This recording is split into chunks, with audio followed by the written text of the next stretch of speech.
Hey, third time's the charm. Boy, I wish YouTube would work the first time I try to stream, but we're ready for stream. It is December 28th.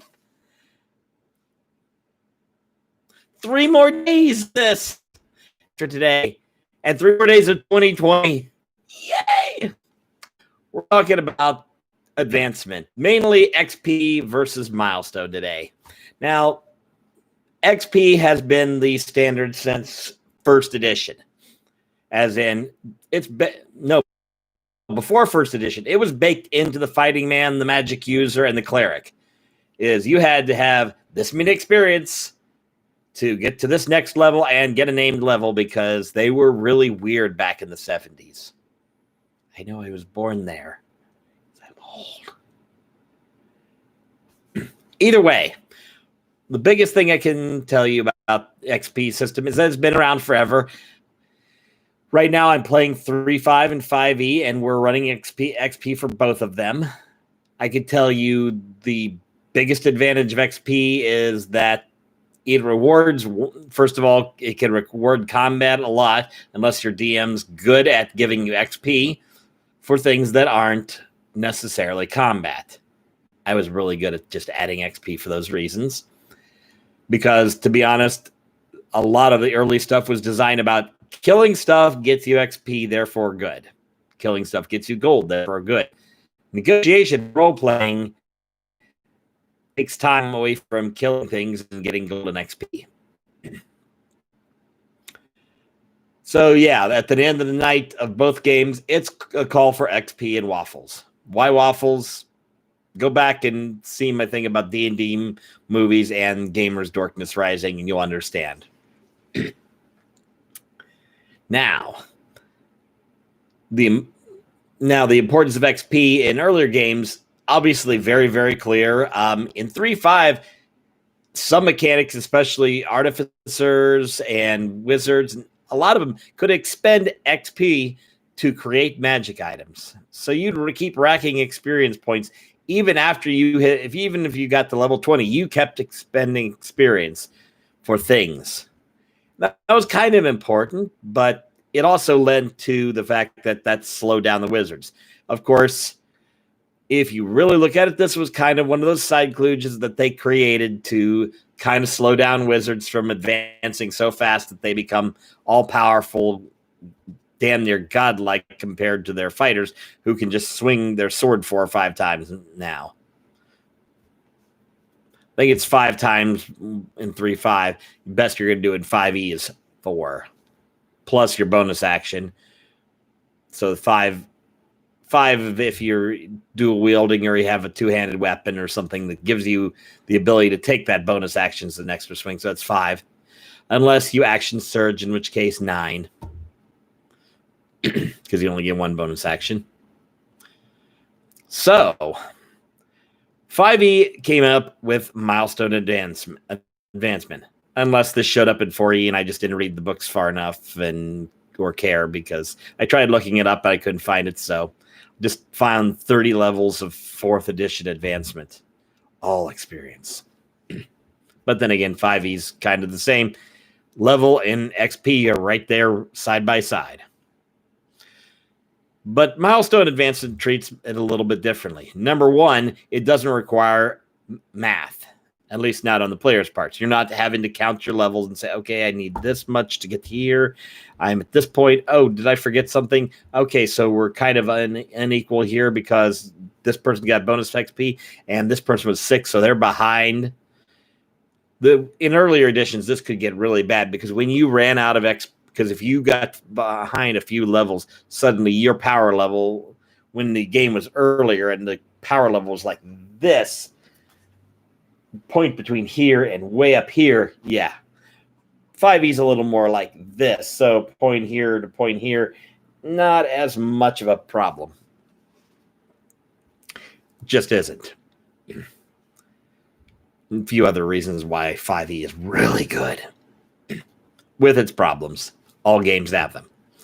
Milestone advancement works very much differently than XP, which is usually awarded for killing things or for maybe role-playing and or the DM kind of assigning an XP based on what it would be to fight the creature. That's the way I did it when I did XP. Milestone's a little different. You pick points in the story, or how much time they achieve, or if they put in a certain number of sessions or hours. And at that point, hey, you've got enough. You can level up to the next level. It's kind of arbitrary, but like everything else, it is. Now, the XP thing, XP has been embedded in Dungeons and Dragons and then went over to video games. And that is pretty much how you advance in most video games is XP, XP, more XP, which you mostly earn by killing things, because that's what you do in most games. A little thirsty tonight. So the big advantage of XP is it really kind of rewards individual action, it rewards group action, and it allows to say, you did this, so you get this much. Milestone is more about pushing through story elements. And as you advance stories, you get XP. So maybe that one shot that you decide to do because it's an off night doesn't really net you any XP. You might get some magic items or gold, but that's not as important in 5e as it used to be. So that's a problem. Now, personally, I'm a big fan of Milestone because I try to get a group together and we play the adventures, and I like to eventually push people into advancing. Of course, if you just want a milestone, you could say, for this adventure, I'm going to take this much, and then I'm going to keep assigning. Now, I will say that if I do run anybody first level and we get to the end of the first adventure, you're probably going to go to second level after the very first adventure. And then whether I'm milestoning or XPing, I'm going to find a way to give everybody 900, the paltry, I think it's 300 experience in level 1. Yeah, you're going to second level almost immediately. You might get to third level a little bit later, and it's going to progress slowly after that. And again, it's very much about playstyle. Now, with Dragons of Adrian, I have done that one as a milestone because it's 2 characters, and I kind of just need to manage that and determine where I want to go. And after a few adventures, I want them to level up and get some cool new skills and abilities to keep the interest going. Because I assume that between adventures, they have some small side adventures and things like that. It's not instant progression, that they spend some time in between adventures doing stuff. We don't get into it because Lars has very little time, and his wife is the reason we're not playing DOA right now, because she's even busier.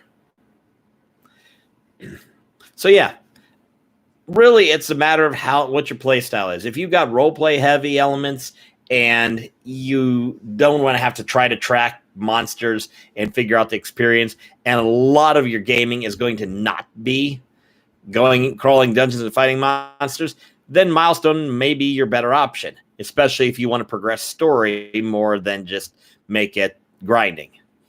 If you're playing older school, you're grinding, you're killing a lot of creatures, and it's more dungeon crawly, yeah, then it's time for XP and then Waffles. So that's the answer.